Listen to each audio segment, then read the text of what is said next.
Pound. In a world Get the hell up! where Carolina Panthers fans Anthony from Charlotte, keep motherfucking pounding. have an insatiable thirst I need to see a lot more of that shit going forward. for Panthers news and opinions. All my C3 brethren from the C3 Legion. Only one podcast roars ferociously. The longest running Panthers podcast on the internet. It's the C3 Panthers Podcast. Oh, Greg, I owe y'all $100, man. Surprise, surprise. Carolina Panthers tickets are on the rise. No surprise, it's Tuesday night, and the C3 Panthers podcast is here, chopping up the latest Panthers news and opinions from the fan perspective. You got what you wanted, folks. Ian Thomas is gone. Now, is there a Las Vegas, Carolina connection? Seems like a lot of players are in the circle. We're moving and shaking between Vegas and Carolina. The draft is on the horizon. Scott Fitterer was at ECU's Pro Day today. I got an inside pick from that today. It was fun to see that. But you know what's super fun? Hanging out, talking Carolina Panthers news and opinions from the fan perspective with my homeboys, with my wheelman, Cody Lack. What's up, dude? Tony Dunn, as another day goes by, the Panthers make yet another attempt to better this historically bad defense, man. Yet, even in spite of it, we're somehow not doing enough on offense. Same old in Panther Nation, but we're going to talk about it all here today. And yes, sadly, David Tepper and Tepper Sports and Entertainment, they are raising the prices on Panther fans yet again. Look, man, you know there's nowhere I'd rather be on a Tuesday night than sitting here with my boys talking Panther football with the best damn Panther fans in all of YouTube. You already know them and love them. It's our guy, AJ Brooks, Joey the Blind Panther, the brand ambassador, Diesel Skills, Panther Pickle in the building, Jake the Snake FU, my brother, what's up? Dan Floyd, JB, Kristen Butler, what's up, girl? My man D Money, Tim Estes, VR the Hope Dealer, and your boy White Chocolate Espresso. Tony Dunn, ain't nothing to it but to do it, brother. Let's roll. The number's 252-228-5098. That's 252-228-5098. Jump in the conversation. Let us know what you think about the Carolina Panthers free agency moves.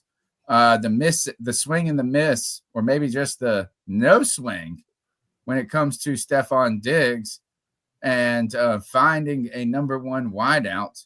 I think my boy CK and we're not too worried about it myself. I'm not, and I think CK and I have been on the same page about the wide receiver room. But it's great to see your beautiful face, your beautiful noggin, and hear those beautiful pipes.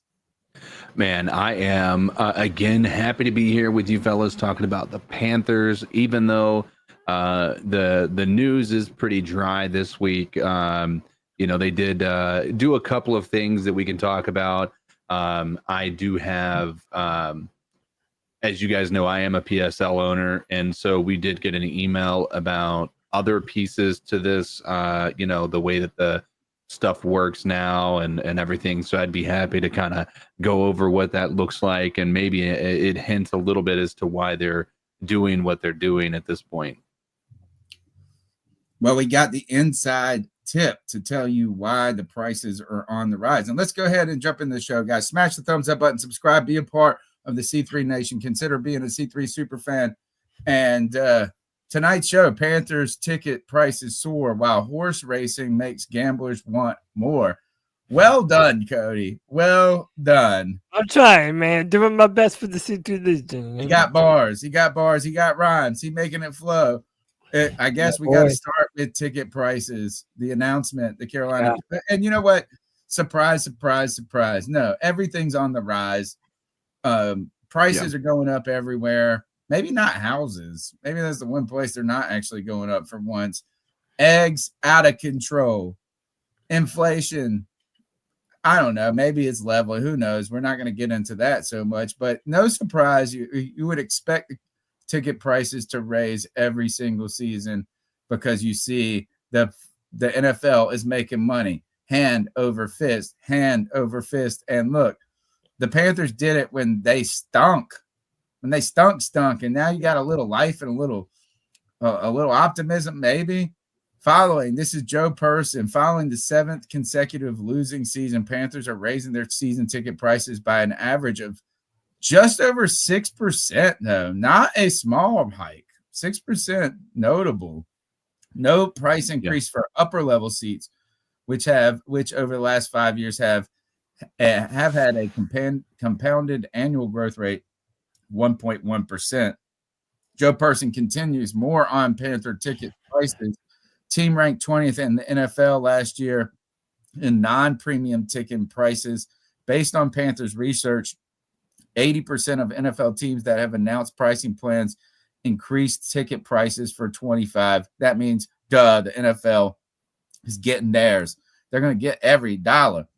Ticket/PSL owner invoices were emailed today.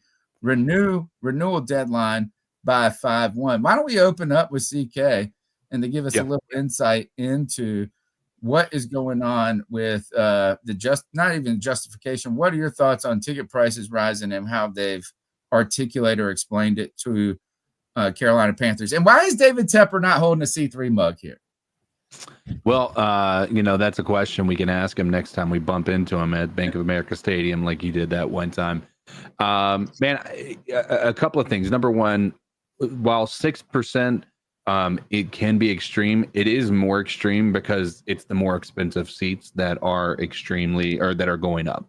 And when you look at the total cost of those seats over an annual basis, 6% is pretty massive, because one seat on, depending upon where you're at, could be $1,000 just for a season by itself. So a lot of people are going to have 4 of those seats. So you're talking about that being, just a $240 worth of an increase just in 1 year for your 4 seats for a team that has been, largely disappointing. That's been hard to unload, tickets for any type of, even just at face value. It's been hard to be able to sell these tickets unless it's the Chiefs, and I couldn't even sell my Cowboys tickets last year. It was wild. So that is a bit of a concern. The upside is the people who are in the upper levels look like there's not going to be an increase, at least not to that extreme. But, from what it looks like, there might be, number one, they're doing what most companies do. And I know this isn't a business, podcast, but it's important you guys, kind of understand how this stuff works if you're not familiar with it. So the way that business works is they use market research, right? And so they're going to price themselves in or around the same price of everybody else in the NFL. Just the way that every business works. It's similar to your jobs too. What they'll do is they'll tell you that you're being compensated pretty fairly when compared to competitors. If you're talking about trying to get a raise or something along those lines, they do a tremendous amount of research in finding out what's reasonable and what's not. It's hard for Panthers fans to be able to acknowledge that there's any reasonable answer for an increase of any type on a team that's been so bad like it has. But they're not doing it with very little, to gain from it. They've added ways to customize the benefits package that you have as a PSL owner. And what I mean by that is, so basically, at least for me, there were 3 options I could choose when I'm renewing my PSL. And one is you can get exclusive events or have front of the line access to exclusive events. And the way they word this is creating an experience for fans to network and engage outside of game days to foster community and deepen their connection with each other. By selecting black and blue for the exclusive events, you will receive priority to attend PSL owner events throughout the year. For example, stadium tours, chalk talk, watch parties, etc. That's one option. Another option is the layer. So in other words, game day experiences. So basically, you will receive further communication in the summer that will allow you to select your preferred game day experiences for the season. Game day experiences are limited to you plus one guest. And basically it's like player arrival, American flag experience, where you're out on the field doing the flag, player intro experience, etc. And then there's one that's for people who maybe aren't necessarily involved with all of this. And that is PSL owner exclusive merchandise. So you can choose this one if you're maybe not somebody who's going to the games and wanting to do those other things. You would get you'll receive an email after May 1st to order your annual gift. Panther Pack members will receive additional credits to order more than one complimentary gift. Tumblers, PSL branded gear, PSL branded decor. So you would get more from, like, you would get an extra piece of merchandise. And so while 6% is massive, but when you look at per seat, you're getting these extra benefits. It certainly makes it something that's worth maybe a little bit of an increase, because you're not just getting it for nothing. Well, this is also the PSLs that we're talking about. But if you're just a normal fan and you're having to go back to this stadium, and listen, as someone who has been there a time or two, the food is so ridiculously overpriced at the stadium. And listen, what's obvious is that the Panthers haven't had a winning season since 2017. Yeah. What I'm curious to know is, what are the 20% of teams who didn't up their prices? What are those teams, and what were their justifications for doing it when, Tepper and Sports and Entertainment, even though they've had a terrible football team, they're still deciding to up the price on this? Like, what is the justification? Is it just a matter of no matter what, now, my man in the chat was saying, this brand new Tepper tax, is this something that we're going to have to look forward to every year? Just continuous uptick in prices when the product doesn't get much better, food doesn't get cheaper. And I mean, CK, I don't know how you feel, but do all of those things that you just mentioned justify the increase in the PSL? Yeah, it's Tumblr. Like, maybe for you, but I feel like for most people, this is just like, nothing. I'm not getting an increase. I'm in the upper bowl. So I'm fine with the extra benefit, to be quite honest with you. The rich people tax. Yeah, if you're somebody who, which again, this isn't about politics, but if you're somebody who is of the mind, like, let the rich people pay for the poor people stuff, then this is exactly what you're looking for, right? This is like, okay, well, the people who can afford to have club seats, well, sure, they can afford to have a slight increase. I think that's an unfair approach personally, because I think that they're already paying a pretty massive price for where they're sitting. So increasing them is pretty, crappy to have there not be an across the board increase. But I'm venturing to guess. Here's the thing. A lot of people want to say billionaires raising prices. This is Tepper Sports and Entertainment. And I know he is the head of it. But if you don't think that there are 1,000 different committees that have gone into making this decision, you're out of your mind. If you think that Tepper was like, raise them 6%, you're out of your mind if you think that's how the business works. It's not end all be all. David Tepper is just doing every decision.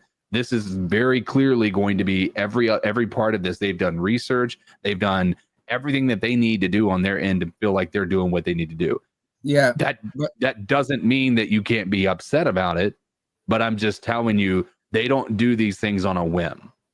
I don't think being upset is the right position. It's more like, I'm gonna quibble over words in a sense, like disgruntled, disappointed. Yeah.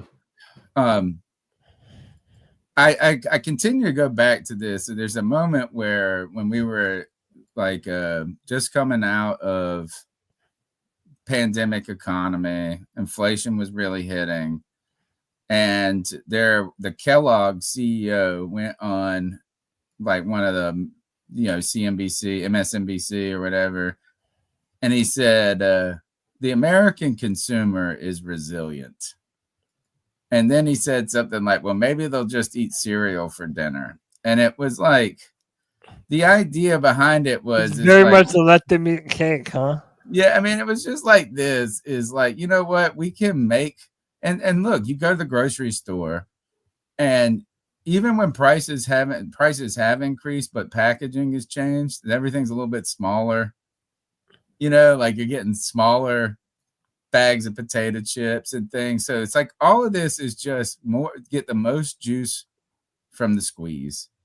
And I think for when it comes to us, it's just from fans, and you hear this, that's just off-putting. It's like, damn, these mugs they've been making money hand over fist. It's like an insurance company, man. I never feel bad for an insurance company. They're like, oh, we had a down year. We didn't make as much money as we expected to make. They didn't lose money. No. Right. They just didn't hit their quarterly quota. Yes, they just didn't profit as much as they anticipated. Yeah, and if you're not making more and more profits, you're failing. And so look, should this be surprising as we were acquired by a businessman. We didn't get just acquired by a rich guy who had a hankering, and this was his side project. He's approached this from a business perspective. Like that's how he approaches probably everything, and that's why he's a billionaire. Should we be surprised? No. Should we be upset? Maybe a little disappointed. I think it would be cool though for a billionaire to come out and be like, I'm not raising ticket prices till we have a winning season. Dude, imagine how much good faith he would win over with the Charlotte populace. Dude, and then they're also going to justify it by saying, oh, we have to pay all the players more money. I know. But you know what? That pays itself. It pays That's itself. What I'm saying. That salary cap is something that goes up Just every wait until Panthers.com has a paywall. Oh, yeah, that'll be the day. It's probably the next week. Give it time. All right, dude. So moving on, we got rid of the stadium news. Again, feel free to comment on that in the chat as you guys make your opinions known on it. But we're going to move to some of the roster stuff. The Panthers agreed to terms with Nick Scott, who has been on the team. Panthers have a depth chart at safety now, bringing back a familiar face and a solid special teams player. The team brought back safety Nick Scott on a one-year deal Saturday. The 29-year-old Scott came here last year after a one-year stint with the Bengals. Originally a seventh-round pick out of Penn State, he spent his first 4 seasons with the Rams, where he won a Super Bowl ring. He played in 10 games last year with 4 starts on defense. The Panthers added free agent safety Trevon Morgan free agency, but the only other safety on their roster was Damani Richardson. And this one right here kind of goes on to further that too. The Panthers have made a flurry of moves to address a defense that was among the worst in NFL history. But even after the signing of ex-Raider Trevon Morgan and re-signing backup special teams regular Nick Scott, General Manager Dan Morgan still has a lot of work to do in the safety room that is being overhauled. Morgan said he looks forward to helping the young players coming from college or wherever else we bring.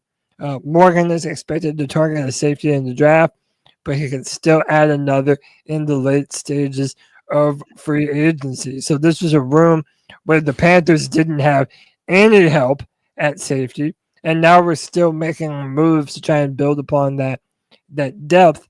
We've also had in Julian Blackmon, former Indianapolis Colt. Yeah, so we're moving in the direction of rebuilding that defensive backfield. Boys, what do we make of the signings, and how do we feel about our safety room as of right now? How imperative is it that we do draft another safety? Well, it's certainly thin, right? And it would not be surprising to see the Panthers draft a safety in the early rounds. Get ready. And don't be surprised if the Panthers trade back and cop a safety or pick a safety in the second round. I saw this and I don't think it made the show. I think we took it out, but that the Panthers have the most picks in the top 50 out of any team. They have 3 picks in the top 50. So that's good news, but I think there's a lot of pressure to draft a player that high and then expect them to not only be durable, but to be good. I think the Panthers should be doing that and thinking and flirting with those ideas.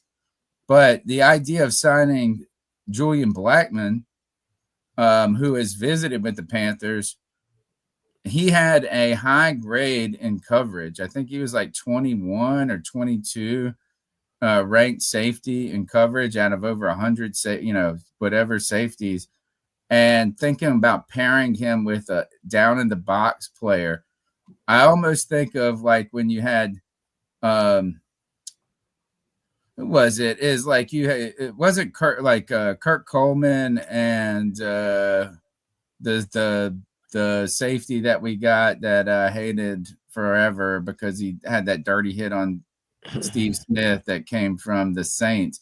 But you're pairing a box safety and a free, it's really important, I think. And the more I've been doing this podcast, the more I like players where their roles are really defined. Like I like the idea. I was watching a little spring training baseball today, and there was a baseball player for the Braves, and it's like he played every Swiss Army knife. Well, that might work in the infield in baseball, but we've seen it in football. Is like it's cool to be able to do different things, but it's really nice to have a guy that you know what they're going to do. And you got the Mora guy who is a box safe, like a down in the box, getting tackles, a prototypical strong safety. And we need a prototypical free safety. The Panthers, and I saw somebody else talking about who is Jack Jones for a secondary player. He's a cornerback for the Raiders. He doesn't fit. What's the coach name now? Help me out. Their new coach. Pete Carroll? Pete Carroll's kind of like what he likes, the long, whatever. And they were like, oh, you could add him. I think the Panthers cornerback group is fine right now, and you can pad that through the draft. You can pad that in a late free agency signing or something like this. I think you got to go out and get a roam the field safety, a guy that's good in coverage. I'm excited to hear this Blackmon name, and I expect the Panthers to be looking to make a move, continue to build the center of the defense, whether it's linebacker or in the center with a safety in the draft. Yeah. Let me see here. You want to take some calls? Yeah, let's do that. Hey guys, you can be a part of the C3 Panthers podcast, the longest running Panthers podcast. The number is 252-228-5098. We'd love to get your opinions on the ticket. Is this price gouging? Is this market analysis? Is this a little greed, or is this just the way of the world? Get in here and what the Panthers are doing in free agency. Call in at 252-228-5098. So what are your thoughts on catcalling? Yeah, it's pretty. You shouldn't do that to somebody. And how did that make you feel? Very uncomfortable. So how do you think catcalling makes the person feel? It feels good, like. Who's that cat sitting in the back corner with his face buried in his nose? Who's that kid that can use one?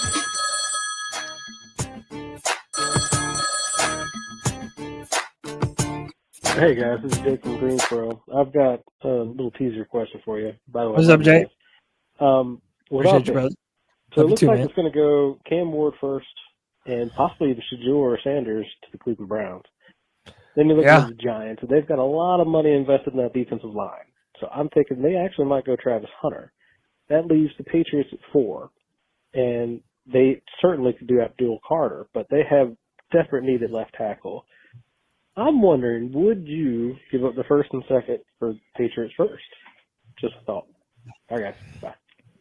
The first and second for the Patriots first. That means we're going up to number 4. Yeah, I would probably say no. I don't see the value there. Like, what player are you doing it for?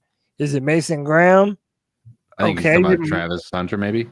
Yeah, maybe for Travis Hunter, but I don't know, man. I know this is a name that a lot of people want. Obviously, we haven't needed a defensive back. We haven't needed a wide receiver. So I can understand why people would be interested in that. I'm right there with you, Cody. I think that we stick where we're at.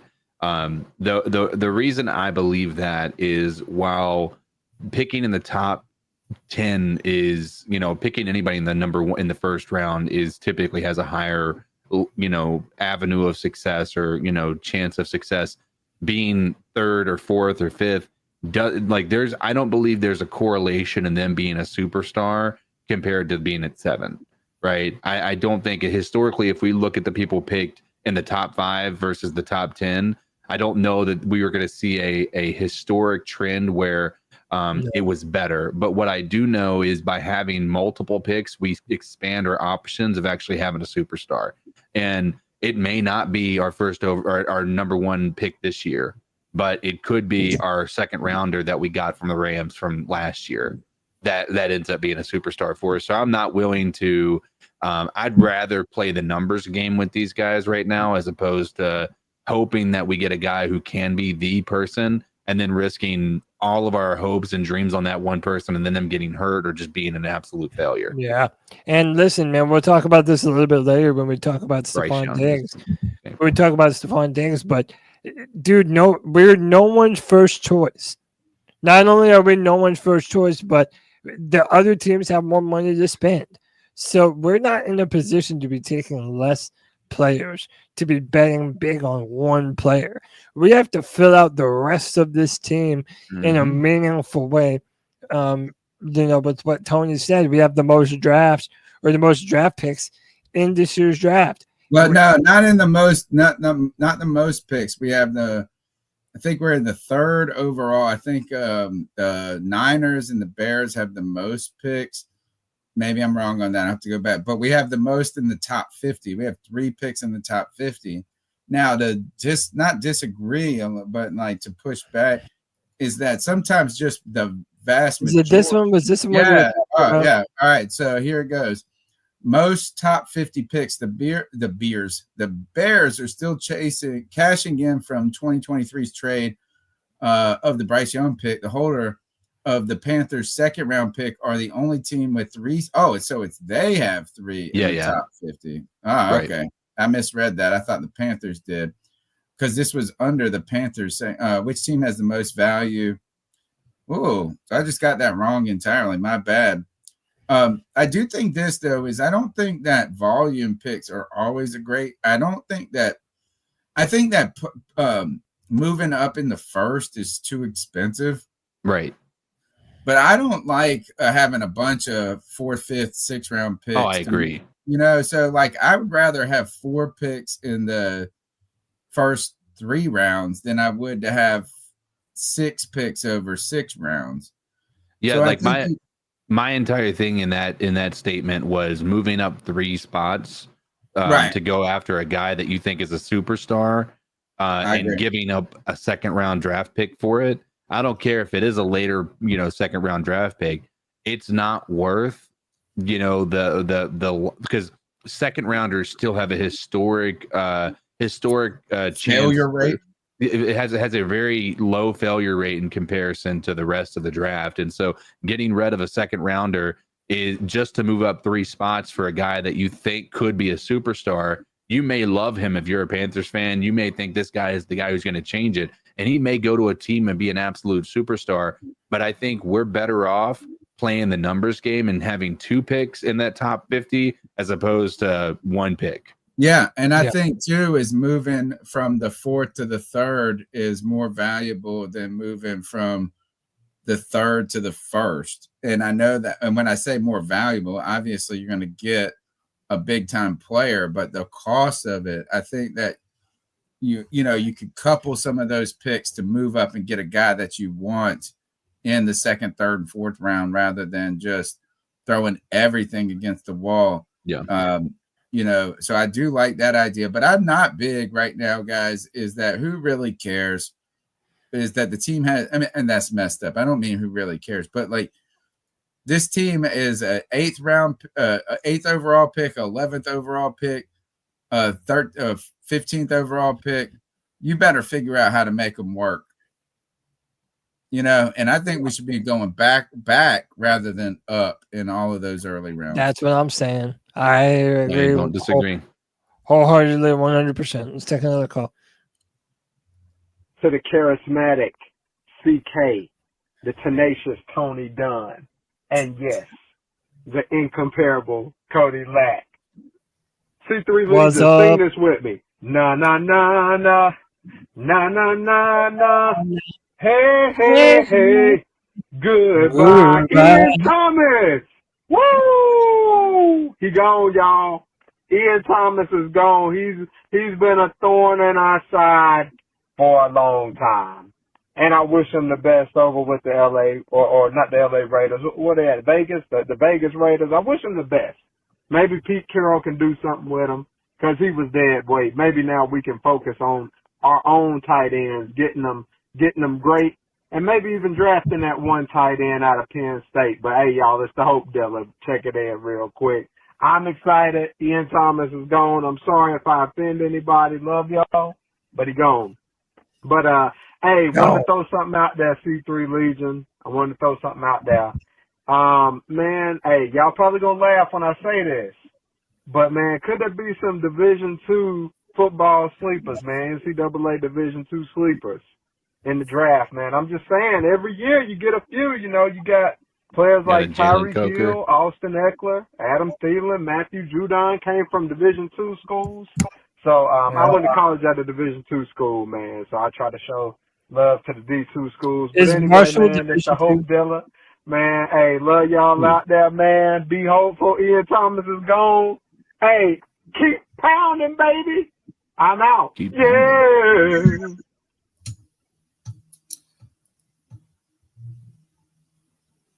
Yeah. Well, I would just say this is I'm looking up if Marshall.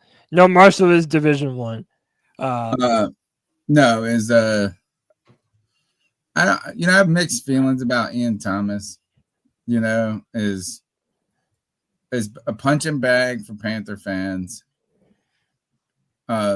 Somehow, I want to give him, and when I say mixed feelings, give this dude a lot of credit for sticking around. Like as a player, you think about this as a player, how hard it is to maintain a spot on a team, particularly through all of the chaos that has been the Carolina Panthers head coach changes, general manager changes, owner, like all of this. Somehow that mug was resilient. He's a cockroach and he survived the nuclear blast in so many ways. So I want to give him credit for that, like as in celebrate him for being able to do that. But look, as I get the sentiment, number one, and it's nice. I'm just happy he's gone so we don't have to talk about it anymore. Yeah. Obviously we'll talk about it. We don't have to debate on whether there was value in him being on the field or not, think about all next season, all last season with Ian, the last 3 seasons with the Ian Thomas talk. It's just exhausting. Do you remember when we drafted him, we talked about how much potential he had as a pass and then he balled out his rookie year. Balled out is a little bit too heavy. I would say he was decent. But then I bet he had more receiving yards his rookie year than Tommy Tremble had his rookie year. He regressed every year after that. In the passing game. And then somehow he's like, you know what? I'm going to make I don't know. And he got I told you he was the Ed Dixon of the most recent years. We kept him around because he was cheap and because we could have him block in a pinch. That's what we had Ian Thomas for. He became such a different player than what I expected him to be. It also lets me know that season he was a receiving threat. He was his first. I'll look it up. Hard for me to even say that, man. Nah, look, it's like he came out here. Look it up. Who was throwing him the ball? Hold on. No, it was the year after. Yeah, Pro Football Reference. Teddy Bridgewater was the first year of 2018. No, he was later. Who Teddy was? Bridgewater was 2020. No, you're right. That was 2020. So who was 2018? No, he was 2018. Cam was 2018. Cam was injured that year, I think, for the majority of that year. Where he went down after the middle of the season. Yeah, that was the third game. And then next year he only played 2 games. 2018. No, this would have been. He probably would have been a Kyle Allen year. Oh, when I say he balled out, dude, look at this. No, he did not ball out. But I know, I know balling out. Nah, all right. So look, he had 36 receptions, 333 yards, and 2 touchdowns. His rookie year, but then he went down to 136 receiving yards, 145, 188. Never got over 200. Only had 56 last year. No, he had 7 receiving yards last year. 7. Well, he got hurt on early 3 catches, by the way. 3 catches. Damn, but that's a low number. It's like you're looking at him going, oh, so let's see what Tommy Tremble did in his rookie year. And you're going, 333. You know, you got this guy late. Look how the Raiders stacked all of his stats on top of each other to make him look better. Like all of his career stats. 7 years. All right, how about this? He has more years than touchdowns. Tommy Tremble he's never had over 234 yards receiving. He had 180. He had 20 catches and 180 yards. So like Ian Thomas, his first year had double that, like his rookie year. So there was excitement and hope, but then he didn't turn into a receiving threat. You know, like it looked like you had a player that was going to be a guy that could do both. And you were excited about like getting a kind of a gem or somebody that could grow into. And like you said, he regressed when it came to those passing stats. By the way, Tommy Tremble has never had, his last year was his best year receiving. Still only had 23 catches, 234 yards, 2 touchdowns. You know, so I mean, like, wow, I still believe him to be a better tight end than Ian Thomas. Okay, but that rookie season, there was optimism. You know, and no, you're not wrong. And it just like went the other way. He turned into a blocking tight end when you thought you were getting a weapon. He stuck around. Give him kudos for that. All right, let's go to the next call. Hey, fellas, what's up? Scott up here in OCMD. First time checking in, man. Appreciate y'all. Scott, what's up, brother? Draft, man. I've been listening to y'all pretty solid since back when JC was drafted. Thank you. I did the insight y'all brought was great, especially this time of year. Appreciate you, man. You know, more and more I think about this draft, I am starting to fall for the feeling that, you know, this Warren pick is the way to go. You put that 2 tight end set, you put Warren on one side, you put JT on the other side, you try and run that power run game, and I think that's right up Canal Avenue there. I think this is what they want to do. I went through every scenario. Walker would be nice and would fill out the defense, but there's an unknown there. Yep. You know, what can he do? And I think, you know, Tony, I think you got a little bit of recency bias now not working out for you here. I mean, look at Laporta, look at Hawkinson. These guys, this is the trend now, man. If you can get these guys in, this is such a mismatch for people to be able to keep up with on a team. You know, the Ravens are not running with any high-end receivers here yet because they're running these tight ends with Andrews and Likely. You know, it just seems to be working out. I think this might be a move for us. Interested to hear what y'all have to say, but either way, appreciate y'all, man. Y'all fellas keep pounding, all right? Scott, thank you for being a first-time caller, man. Keep pounding. Tony, I agree with him. Like, listen, I've said before, I want to trade back. I want to get more value. I want to be able to really build out this roster in the image of Dan Morgan and Dave Canellis and Brant Tillis. However, you have to be able to have a trade partner if you're going to trade back. And I think we have to confront ourselves with the scenario that even if we want to trade back, there might not be an opportunity to do so. So at that point, who are you comfortable picking with the 8th overall pick? Now, we're hearing a lot of rumors around Michael Williams, the Georgia edge defender, 6'4", 260 pounds. The dude's a beast, but a lot of people are really having a hard time. Right, that's what I'm saying. So now you're having to really weigh who is worth it at the 8th overall pick. I maintain that 1A is Mason Graham. The idea of him next to Derek Brown, I don't care how many defensive tackles we signed in free agency. If you have the opportunity to do that, you do it. But 1B, and the reason he's 1B and not 2 is because this is essentially my number one choice of the best value at number 8 overall. And it's the big badass tight end, Tony. I can't help it, man. The dude is 6'6", 260 pounds. He's an absolute mauler. It doesn't matter if he's not the fastest. No one has a way to deal with the size and the strength of this dude moving and running downfield. And the thought of mixing him with Jatavion Sanders and those 2 tight end sets, I echo the sentiments of the caller, man. We can be doing what the Ravens have done for a long time now, playing bully ball, being aggressive, running them 2 tight end sets. I'm all about it, man. You know, I'm softening to the idea. Woohoo! Let's go. You know, and that is, and look, the real reason I'm softening to the idea is because a true tight end. Yeah, it's just a true tight end. No more of this like potential BS. It's like this dude's meant to come in here and be the guy. Yeah, it's no more of like we need a year or 2 years for him to actually grow into it. It's he's a receiving threat. He can learn how to block. Yeah. He can block. He can be like he's a real deal position at that. So is that if you get a premium play, you get the best player you can at the best position you can, you know, and yes, I'm jaded in the past because I continue to think about what Greg Olsen was, who's arguably the greatest tight end in Panthers history, right? And I think that argument's easy to make in so many ways, but his learning, you know, it was tough. I think he was a pick 12 or something like that. But either way, is like the Bears ended up trading him away. It took a little time. He got with Cam and some different things.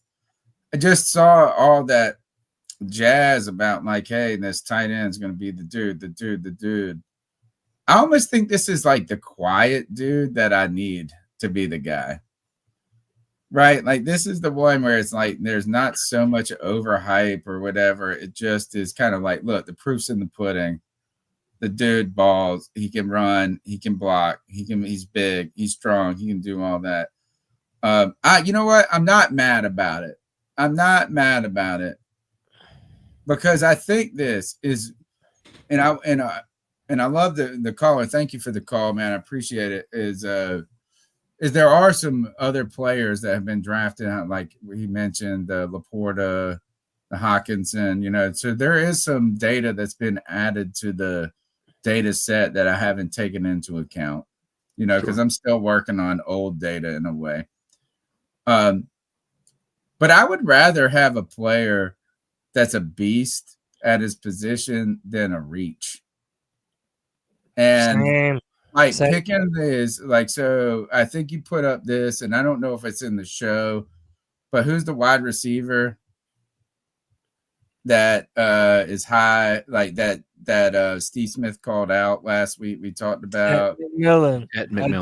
I have a slide. I can pull it up. Right. And so, you know what is that if the Panthers pick this player, so this is off of Panthers Reddit. Well, yeah. Go ahead, set it up. Set it up for me. Well, no, I mean, this is Daniel Jeremiah, the draft guru. You know, he's connected as anybody, right?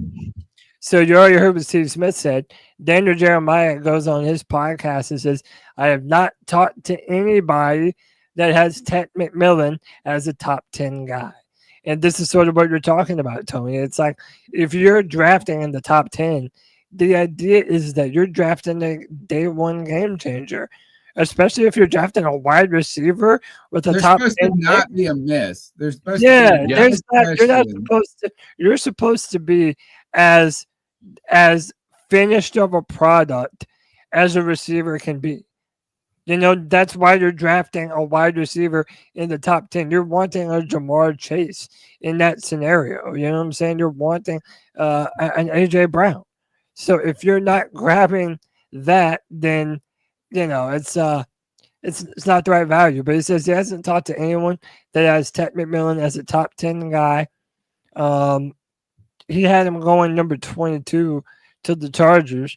So, again, this has people saying, fair. Well, you know what I'm saying? Yeah.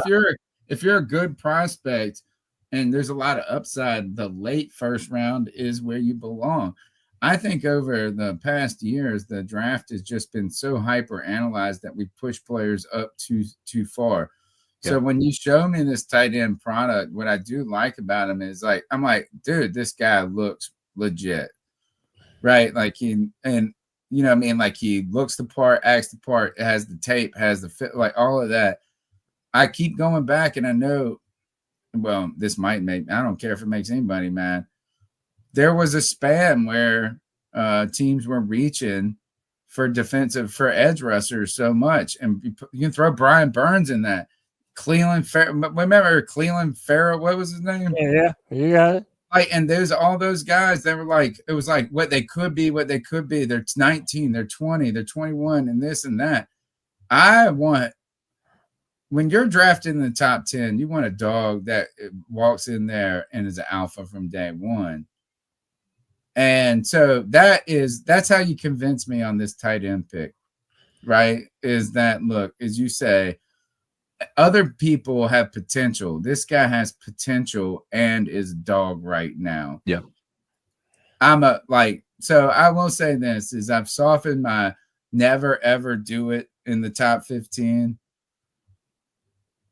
But I also think it could help the Panthers right now. I think this is adding a weapon at tight end would be just as beneficial to the Panthers to drafting this guy, Ted McMillan. Beyond that, you know what I'm saying? From a day one.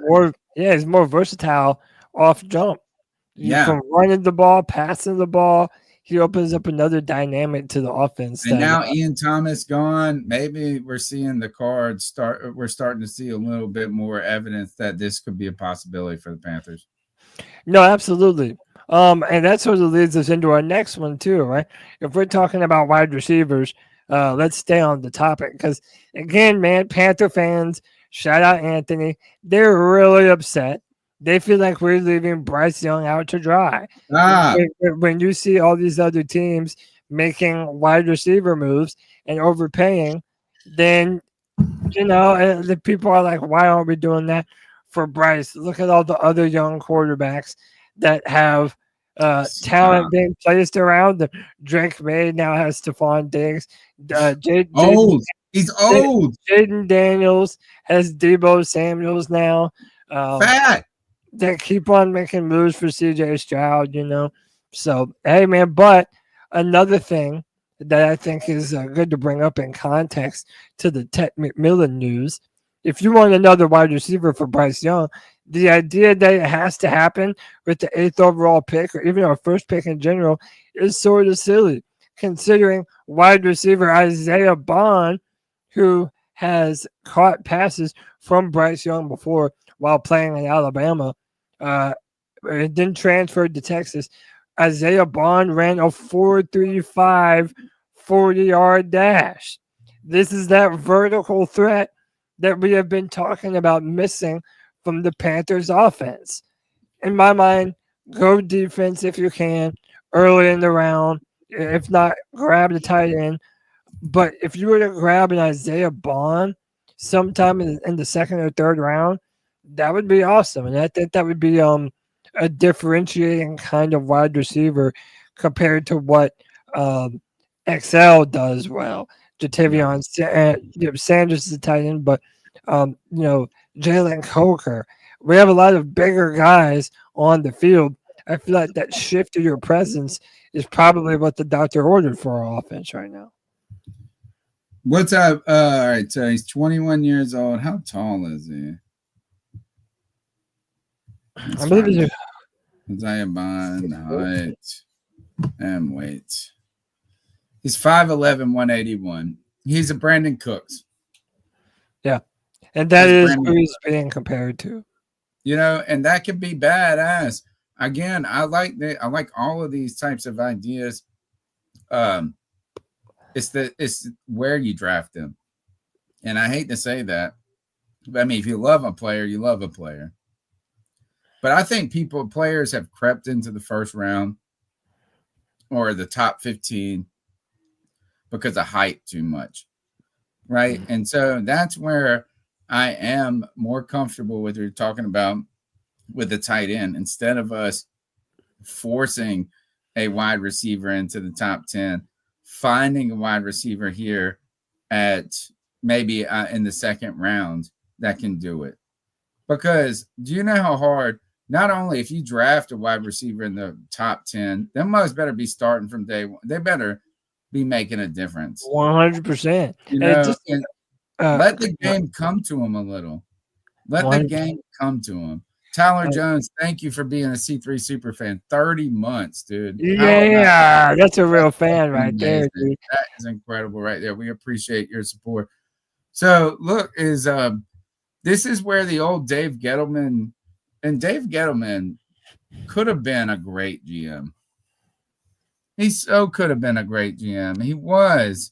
He was for a hot minute. Till his ego he started to believe in himself too much. But he always talked about this, is that you set up free agents, you set up the draft with free agency. And you don't want to go into the draft feeling like you got to force a pick. So you're sitting there at 8 and the best defensive player is gone, then you pick the tight end. You don't force a wide receiver into the type. And think of John Ross. He ran that famous. Yeah, he ran a 4.28 or something. Yeah, beat Chris Johnson from ECU and stuff. I just don't like the idea of people forcing players or forcing a pick. Let the draft come to you. And this Isaiah Bond, if he comes to you in the second, if you build it, they will come type thing. Is like, if that's like, you can add explosiveness. And this is where we were talking about, CK, is like, this is where you do package some of them late picks. Yeah. And move up 6 spots to get the guy you want in the second round. Yeah, I mean, this is where you start talking about the numbers game. I'm not a big fan of the play of, let's move back 5 spots in the second and pick up, an extra 5th and 6th round pick or something like that. I don't think that's necessarily a needle mover type of a situation. Right. But, if you move back 5 spots in the first round, you're still going to get somebody who has a high level, a very high chance of contributing on your team, and you're picking up a second round pick that you can utilize this year on another position of need that has a very high chance of being a contributor. Maybe not a guaranteed superstar, but somebody who is going to be able to be a rotational piece in this defense that certainly needs depth more than anything right now. If you're not a fan of the idea of trading back and picking up more potential picks in the second round this year, I really don't know what it is you're expecting this team to look like, with still a lot of question marks on what this defense is going to be. Well, CK, to add on to that is, think about this. If we're picking 8 right now, right? 8 or 9, which one? 8. 8. All right. So if we were picking 14, would we be sitting here as fans going, oh, this draft, no, we can't get a good player? No. Right? I mean, you'd be sitting there going, oh, there's players at 14 you can get. This isn't like where we were going into the draft where we picked up Bryce Young, right? Where we were kind of far enough back in the draft where we were like, we're not going to be in the running for one of these quarterbacks. It was going to be one of those situations for us in that draft that if we sat where we were not getting a quarterback. It just wasn't going to happen the way the cards were going to fall. And in hindsight, by the way, we might believe that we paid too much and we did too much to move up. Like, if we had stayed there, we were going to go quarterback, and anybody other than CJ Stroud was going to be the wrong pick. Sorry to say. So we made the right choice in that instance, but this isn't a draft like that, right? We have a lot of pieces that we need to fill, and being at 13, 14, hell, if we were in the 20s, we'd still be able to find a guy who's going to contribute on this defense because we were that bad. Sucks. But that's what I'm saying, man. Even if a thirsty team in the 20s wanted to jump up, like, I'm kind of with it. Hey, like, I would love. That's what I'm saying. How much would we love as a fan base to have 2 first round picks in 2026. Come on, dude. We've never been living in that lap of luxury before. I want to know what that feels like. I And a don't feel second like round, I'm wrong for that. like, Yeah. would you want to? Here's the question: is what would be the compensation you would need to justify dropping that far? Like, is it another first round next year, or does it? I feel like you have to talk about compensation this year on top of it. Yeah, this year, but I also, if we're gonna let them move into the top 10, and even if we move back into the late teens, if you fail to get a first round pick out of that, that's a failure in my I would agree if there was if it was another one of these quarterback hungry classes or something like that. I don't think that anybody's going to be willing to jump up even 5 spots. And like if you're, I could see us getting a second, but if you're talking about the late teens, I think you're more likely to get a second next year and a second this year, as opposed to another first to move back 10 spots. It's just not, it doesn't feel like one of those drafts where people are that hungry to move up that they're gonna be willing to pay a first round draft pick. Now, somebody in the 20s who really, because there were some teams that made it to the playoffs that have a lot of massive holes this year. That are going into this year with a pretty big question mark in a lot of positions. So there may be somebody who's desperate enough who were on the verge of competing this year, but just weren't quite able to make it. So you might be able to move back into the 20s and have that happen, but I don't think we're moving back any part in the teens and getting another first round draft pick for it. I don't know, man. I just to move into the top 10.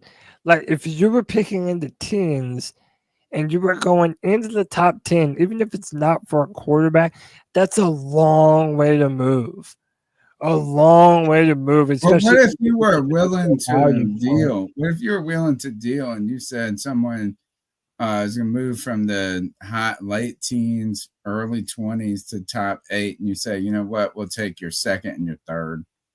But here's the question. If you talk about moving too far back, you're talking about Kev White Chocolate's talking about. He's like, KC needs O-line. Well, you're moving back to 31 if you want to trade with KC. And here's the thing: they are a habitual contender.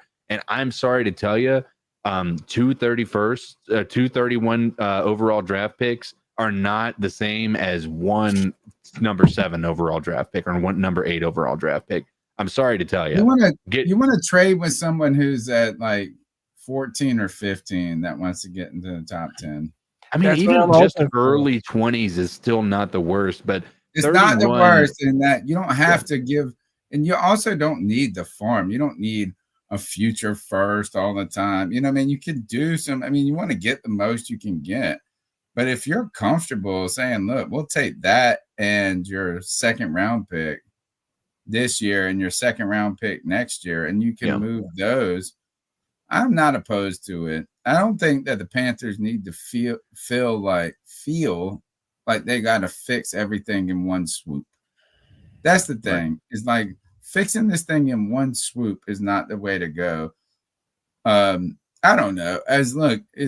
We haven't traded back ever. It doesn't feel like. Not in the first for sure.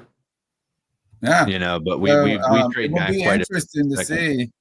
It'll be interesting to see if the Panthers are ready to field that option. Cody, I tried to download some more calls. I did. I just downloaded both of them. Okay, because they didn't download it, and I think that, I don't know if we're downloading the same ones, but all right. No, we're Let's good. keep going. What's up, guys? Greetings from beautiful Idaho. Hey, what's up, buddy? I don't know what you guys are talking about tonight. I'm calling in a little bit early on Tuesday. Just got all the sports going on right now. I had a chance to listen to last week's show. Man, I have never missed Greg Moore. We need some reason here. I'm just scratching my head. Oh, Mr. Cody Lack. Oh, the number 8 overall pick of a tight end. That's right. We picked up a starting right. safety and a starting defensive lineman to add to not the worst defense in the NFC South, not the worst defense in the NFC,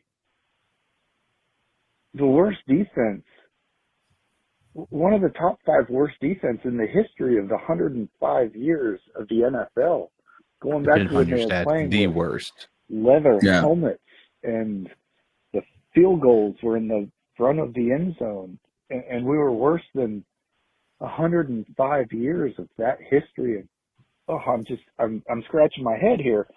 I don't understand how we could not go defense. We've got to pick up an edge rusher or a linebacker. Agreed. With that number 8 overall pick. We added 2 starters to this god-awful defense and some rotational players. I mean, yeah, it was a nice off-season, but our free agent season was not slam dunk. I'm wondering here. Right. I miss you, Greg. Hope all's well. Love what you guys do. Subscribe. I'm already there. I'll hit the hell out of that like button once you guys go live, and I will share. Keep pounding, guys. Love you. Keep pounding. So, one, I would 100% agree with you if there was a defensive player there that would make us better instantly. Our defense was terrible. No one is going to say that it wasn't. But if you're going to just reach for any edge rusher, well, who are you taking right there? Is it Jalen Carter, who's an off-ball linebacker, who maybe plays full-time edge at the next level? Maybe now he probably fits more of a Frankie Louvu role. Or do you bet on the upside of a Michael Williams, who has all the physical traits in the world, said that he had played with some injuries, that he only played at around 60% last year. So take that for what it's worth. If there was a can't miss defensive player to have, I would agree with you. But the argument that I'm making is I don't see another player aside of Mason Graham that makes the Carolina Panthers better day one than Tyler Warren at tight end.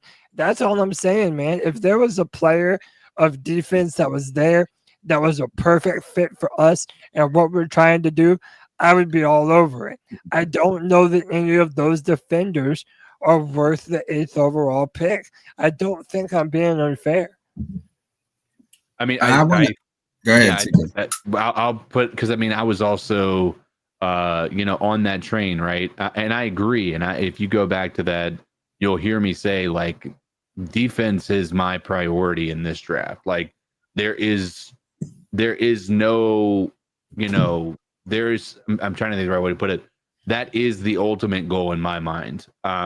But my point is, when I said that I wouldn't be upset if we went with Tyler Warren, is I think that it would be an immediate upgrade to the offense that we would see. This is where I'm at. And I think that that's something that we as Panthers fans need to be able to see and be excited about, is continue to see the offense grow in hope that this defense is able to do what needs to be done. My worry is no matter who we pick at number 8 on defense, with us having Evero at the helm, I'm worried that we're not going to see a defense that's able to do anything to help our offense out still. I think we'll see moderate improvement, but I think when you talk about a player like Warren, like Tony was talking about, he comes in and he immediately makes this team better, right? And I don't know that there's much debate that can be had about that. Now, the argument is, if you have like a guy like Abdul Carter drop, absolutely you go defense. You don't play with fire when you have so many massive needs on a defensive line. But if there is an opportunity for you to do something that makes your team leaps and bounds, well, I'm gonna say leaps and bounds, tangibly better, you go with whatever's going to make you tangibly better. Great word choice. Look, for somebody, and thank you for the call. And dude, we love Greg. We're in contact with Greg. We miss Greg. We need his voice. We miss his voice. I think this is to the caller is like, number one, you're right. It's like, if you ain't picking defense, you're foolish in a sense, right? It's like, I mean, the team needs defense. It's like, it's just easy, clear cut defense. But the thing is that it's about reach. Are you reaching for a player because you have a need?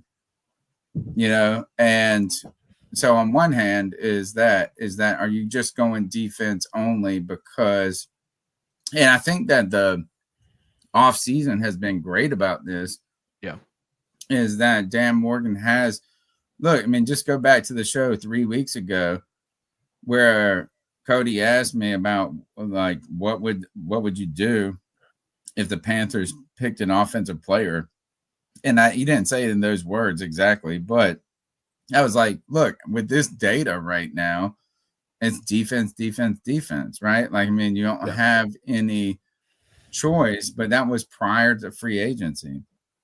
They go into free agency, they work exclusively on the defense, right?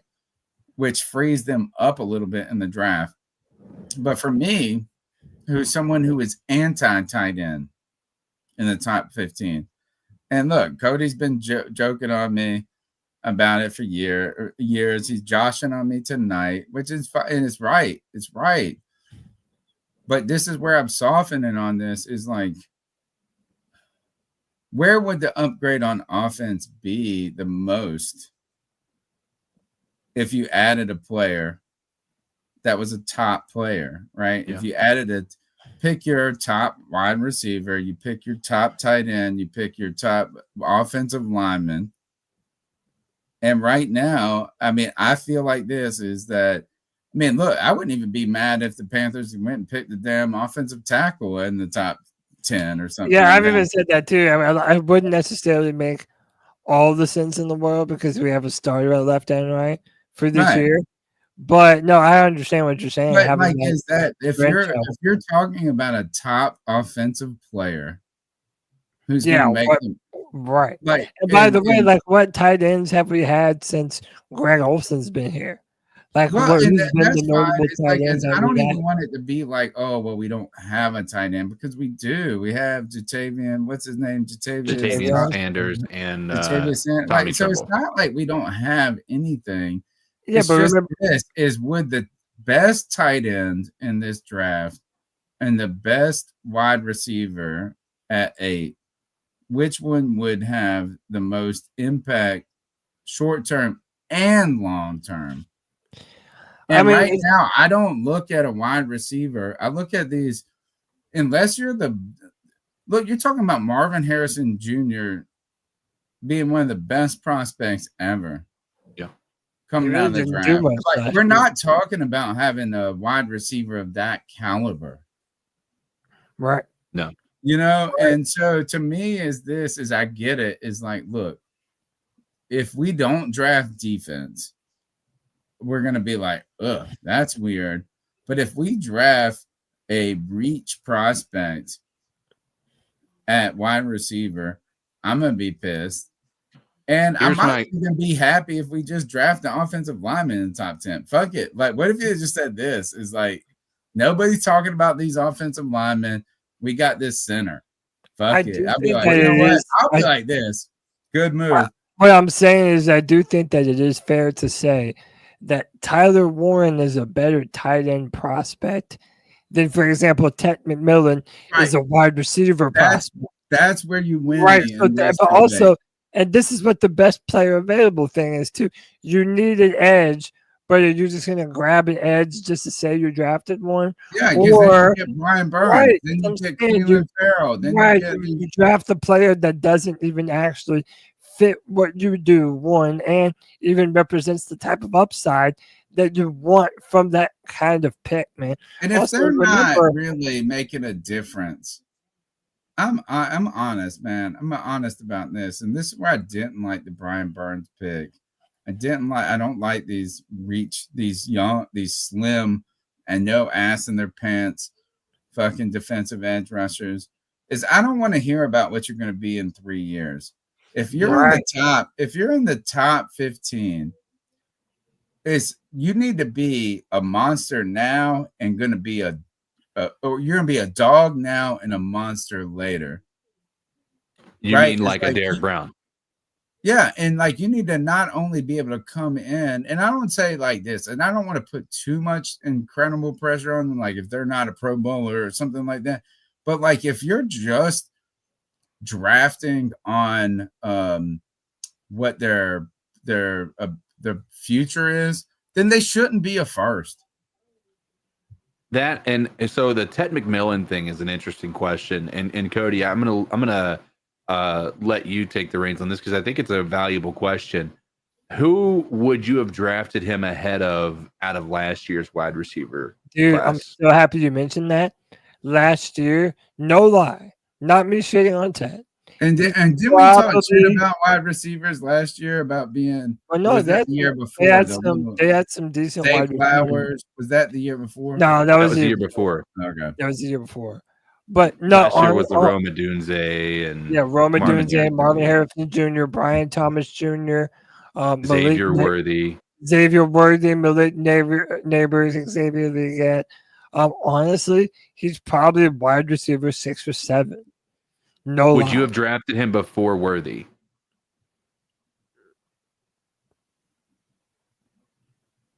Yes. Just go ahead and say it. No.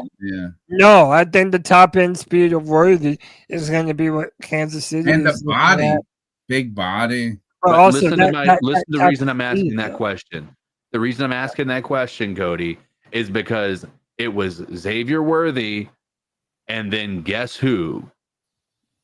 Xavier Leggett in the draft last year. So if you're talking about taking the 8th overall pick and drafting Ted McMillan, you're literally talking about drafting Xavier Leggett, who is the wide receiver overall pick with the 8th overall pick.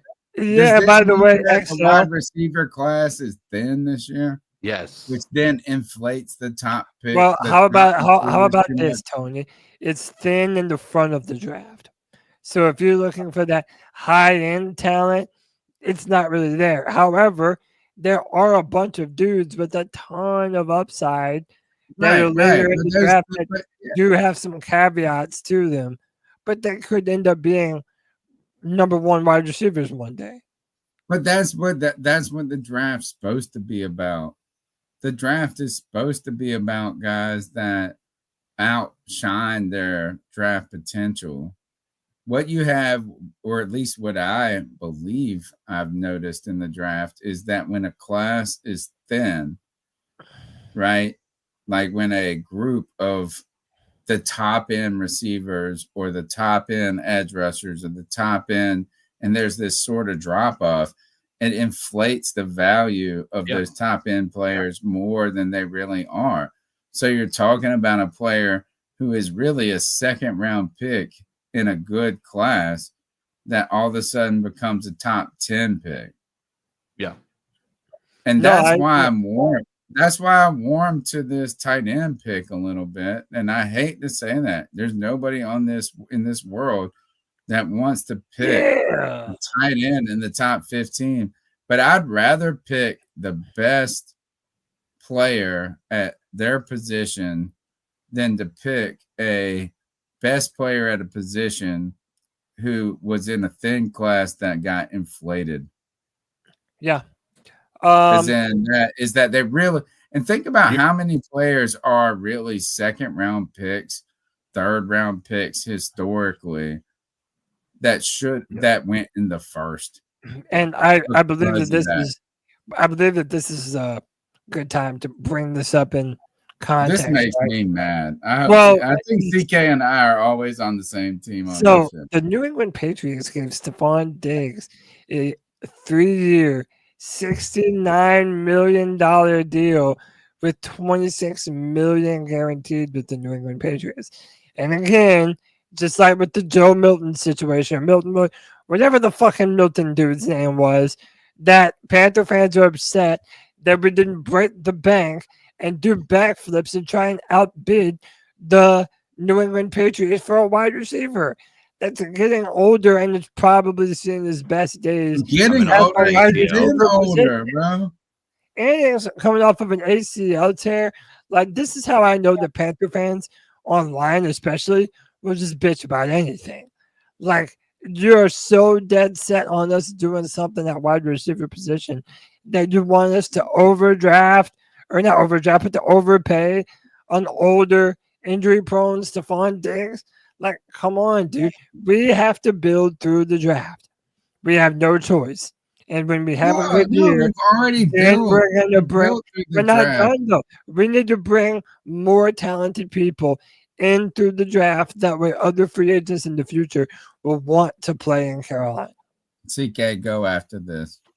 I mean, the idea of getting upset that we didn't get Stephon Diggs right now, we have, again, in my mind, wide receiver is the least of our worries. Amen. Amen. And I mean that sincerely. And I know a lot of people want to have that dude, right? You guys keep in mind, like, Bryce Young played really well with this wide receiver core towards the end of the year.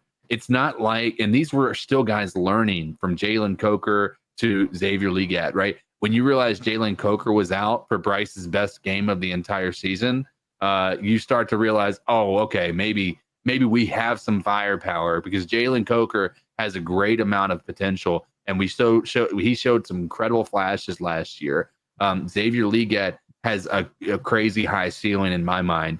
The idea that we need to go and pay somebody else to take reps away from those guys, I think is just a flawed logic. I think that it also is, to Cody's point, let a guy come in here, draft him, and that's the only way this is going to work, and that's the only way these guys are going to want to come here anyway. We might have been willing to go after Stephon Diggs, and we might have been willing to pay more than the Patriots, but the problem is we're not the destination people want right now. We were hoping the end of the year last year was going to be the thing that pushed things over the edge, but it is clear that people are not ecstatic about Carolina just yet, and we maybe need another year for that to change.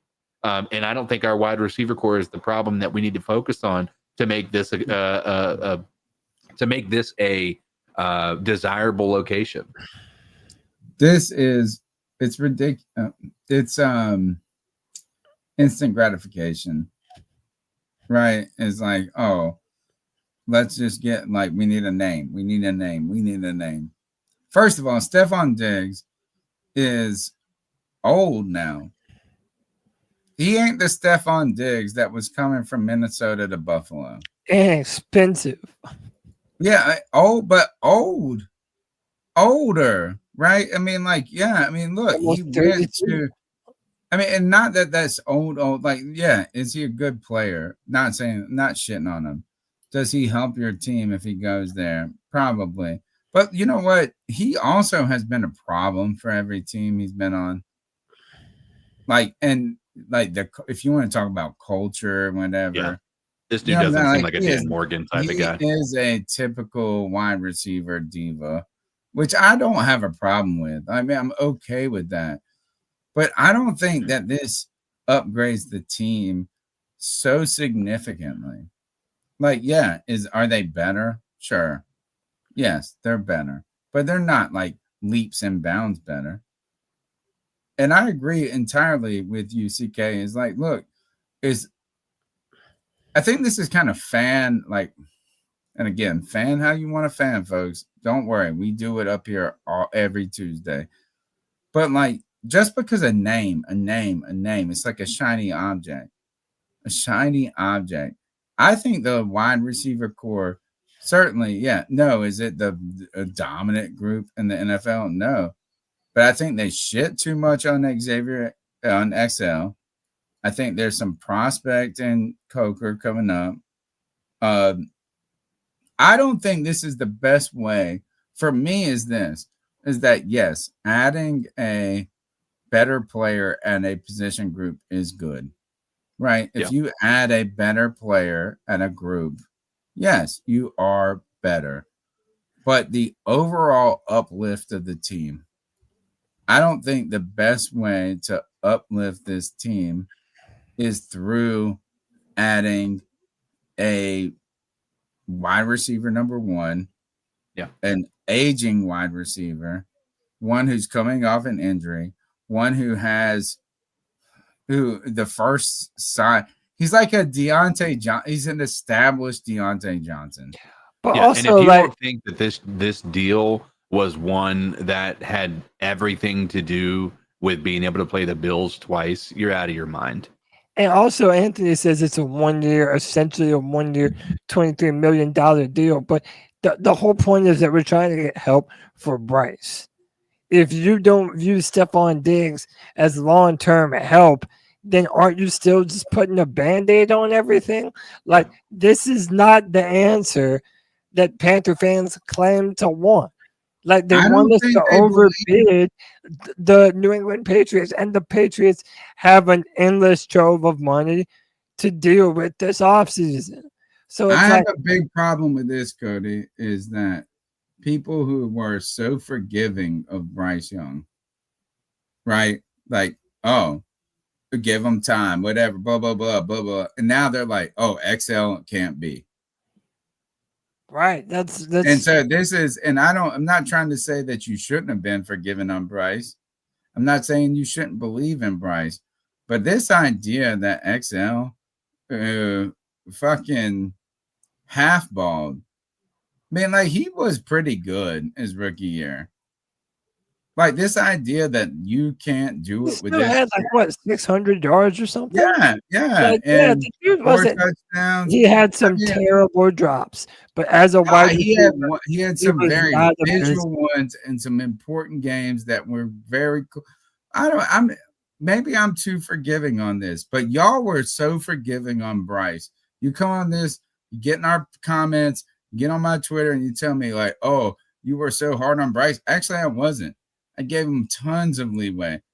But those same people act like, look, this wide receiver group is terrible. I'll tell you this wide receiver group that we have right now is better than a lot than we have had doing this damn podcast. Dude, it's probably, I would argue it's probably our best since Smith and well, hold on. I might say it's probably our best since Robbie, Curtis Samuel. And we had Christian DJ. McCaffrey. We had DJ Moore. That shit was dope. Yeah. But like let's not act. They act like it's complete trash. Sorry, I just don't agree. I don't think the best way to if the Panthers draft a wide receiver in the first round, I'll be upset. Yeah, how about this? At this point, Cody, this is for you, Cody. Yeah. Is that if the Panthers draft a wide receiver at 8 or they draft that tight end, I'll be more happy. I'll be happy about the tight end. I will not be happy about the wide receiver. Yeah, we've really done some we've made some progress, Tony Dunn. I'm happy about it. Let's finish out these calls and then we have one more show or one more slide for the night and then we're done. Yo, it's White Chalk Espresso. What up? Just coming with you with some thoughts. I've been seeing that we've been looking at some offensive tackles in the draft, which is, I think we should, obviously, for Taylor Moton's contract and age, but I'm wondering if I have a feeling maybe they might trade him. I don't know, this year. There's a feeling that I have. I don't know why. Maybe move Brady Christian, the right tackle. Maybe that's how they got him to come back. But, I think we're definitely going to get a tackle. Maybe the second or the third round, maybe fourth. Kind of hoping the third or fourth. I don't want to get one in the second, but, those are my thoughts. What do you think about us with the tackle situation? That's it. Peace. Go ahead, Don. I think we have 2 more calls after this. I've been trying to download them. For some reason, they will not download on my end. I downloaded the other 2 that you didn't.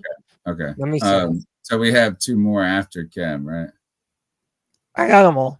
We have all. That should be our last call. Look, I'm at the point. We have 3 more.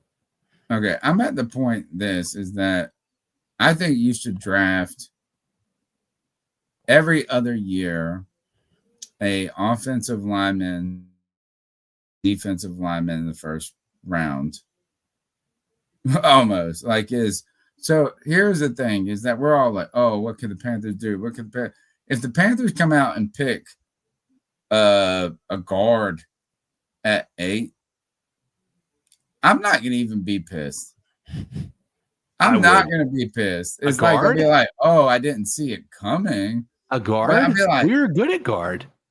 I know we're good at guard, but I'm just saying this is just invest every year at defensive Not front. 8 though. You can't put an 8th overall pick just to add a depth. If I said right tackle, then all right. So if you pick the tackle, you know what I'm Taylor saying? Moton's gone after next year. I know. It's like for me, it's like what I'm saying is they're all the same to me. They're just offensive linemen, defensive linemen. Like you pick Icky, and then we debate for the next 5 years if he should have been a guard. So you could be like, oh, we picked the right tackle. Just if they pick an offensive lineman, I'm not going to be like, I fucking hate you. At 8, though, our strongest part of our entire team last year, with 70% of our team being absolute garbage and still having those holes exist. I won't hate them. Pick you pick an offensive lineman or a defense. How about this? You can't tell me that when we get you to would the be draft party, Cody, CK. When we get in the draft party, if it says offensive lineman, I'm not saying position, right? But if it says offensive lineman or defensive lineman, I'm not going to be upset. Defensive lineman, I agree, but you're telling me that if with the holes we have on defense at number 8, we didn't draft, we didn't move back, we didn't. There's your Tyler Warren there. There's your any defensive tackle that's the best defensive tackle in the entire draft is still there. You're telling me you're taking the left tackle. You're giving me all these caveats. I'm just saying if you got this and you said, oh, we picked this player, and you know what? No, I won't care. You pick an offensive lineman or a defensive lineman in that first round, I don't give a shit. I'm happy. Remember, we also have the highest paid offensive line in the NFL. Don't care. Tony, I agree we should be still filling those holes, but I don't think that you take a first, like an 8th overall draft pick to do that when you have the holes we do. Like you cannot. There's no reason. A cornerback when we could have picked Justin Fields. No, just pick offensive lineman. If I was a GM, I would just pick offensive lineman, defensive lineman every first round. It doesn't matter. I'd be like, which one? I don't know which one I'm getting. I'm getting one of them. I hear you. I would. I like Will Johnson, the LSU left tackle, but no, I agree with CK. For the most part, it's a bit redundant. We got Anthony up next and 2 more calls, and then we're done. Yo, what's going on, C3? It's Anthony from Charlotte. Hope y'all boys are having a good Tuesday, man. Speak up, Anthony. Because I saw the title of the show, and I saw Pepper raise the ticket prices for next year. Like, why? Does this guy care about? I know it's a business and you want to make money from your investment, but man, we've had 7 straight losing seasons with you, dude. Raising the ticket prices isn't going to exactly get more fans interested in coming to the games. I don't know. That's kind of a turnoff for me. Maybe it's just me because I personally invested a lot of money into this organization franchise over the years. Fair. But yeah, it is what it is, man. I saw we were bringing in Julian Blackman for a visit. Listen, man, I don't know. I don't know what the perception of some of these free agents, how they view us, but it's been 2 days now, and I mean, I hope he's not just using us for another team as leverage for another team. That would really suck, man. The Patriots just signed Stephon Diggs. Now I get it, fans really want Stephon Diggs. Please ignore the cap situation. We have cap space. Please don't use that as an excuse. I got in an argument today with someone regarding this whole thing that if you sign a natural X wide receiver, you're stunting the development of your other receivers. But I don't see how that makes any sense. No. Considering the Patriots just did it and they drafted Javon Baker and Jalen Polk last year. I don't know, man. I just feel like as a fan base, we got to stop being complacent there. Like, you got to stop being content with areas of the team that clearly need upgrades. I just don't think Bryce Young is, I mean, in a make or break year, pretty much, like needing him to take the next step. I don't think he's really set up that well on offense. Adam Thielen is 35 at this point. He missed 7 games last year. Jalen Coker had soft tissue injuries. Xavier Legette's got a foot injury and the wrist problem. I don't know, man. I'm pretty worrisome about this room. I don't know why anyone else isn't, to be honest. I mean, unless they go out and trade for someone, like, they really, I mean, in my opinion, I'd take a weapon at pick 8, like someone that can get downfield and can separate. Because I'm looking across the league, man, and every single team in the league has that guy, or even multiple at that wide receiver position, and Bryce Young doesn't. It sucks. We got to start helping our quarterbacks. All right, so it's the same old conversation that we've been having. Bro, I'm telling you, like, I think that, again, it's people are just seeing what these other teams are with when they're looking at the outliers. And what I mean by that is they're looking at the CeeDee Lambs, they're looking at the Jamar Chases, things like that. Is it possible to get them guys? It is, absolutely. But to pretend like Adam Thielen wouldn't garner anybody being interested in him if he were to go to free agency after what he did the past couple of years with mediocre quarterback play until the very end would be it's just not an accurate take. The dude, there's no Jamar Chase in this draft either. There's no Jamar Chase in this draft. Let's think about the draft first, right? There's no Jamar Chase in the draft. And you're not getting a Jamar Chase in a free agency because the bidding war would have been way too high for us to actually be able to afford it. Them, period. They're just not there. The Bengals have even locked down those players. They've locked those players down. But and additionally, it could be to their detriment in the end.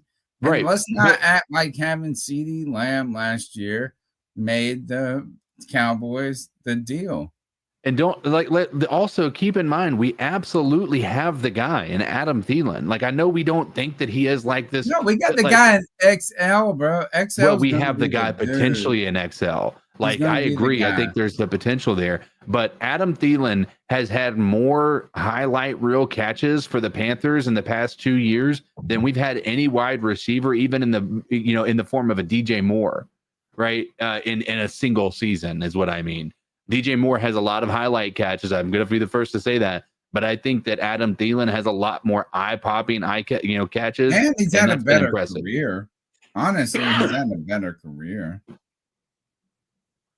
Yeah, I mean, it's at this point in time, I think that that we have, again, I can understand and I respect Anthony's opinion on this. I just think that I disagree with this. The farthest problem we have on this team right now is wide receiver and offensive line. Like, those are the two farthest thing from a problem that we have right now in comparison to the rest of the team. Let me ask you this: is if the news broke today that the Panthers signed Stephon Diggs through a 3-year, $66 million, which, by the way, pairing Stephon Diggs, we're going to the Super Bowl. That's what everybody was saying. That's what everybody would be saying. I think the team would, all right. So my opinion is that the team would be better, but incrementally better. Yeah. Not like exponentially better. I just don't think that this is, and I don't know.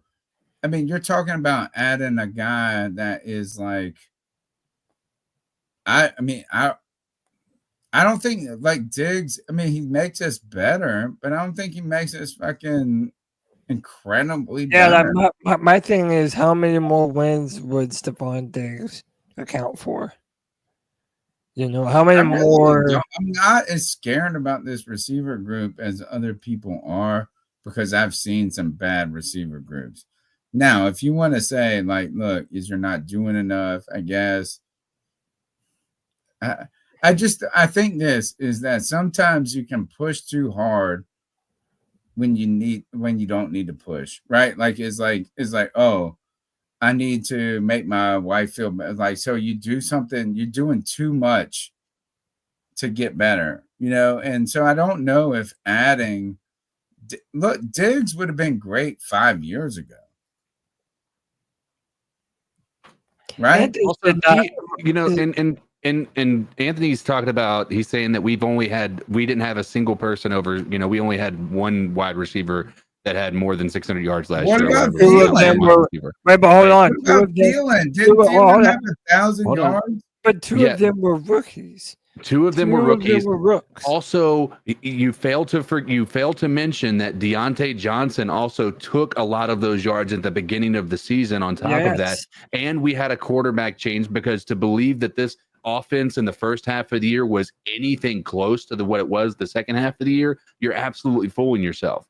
You're absolutely fooling yourself. If you think that if the offense was the same way that it was the last half of the year, that it was the first half of the year, that we don't have multiple wide receivers potentially close to 1,000 yards, you're crazy. I can probably go up here and look at game by game what the stats were the last half of the year and show you what that would be if you are extrapolated that throughout the entire season. And I guarantee you these guys are close to 1,000 yards.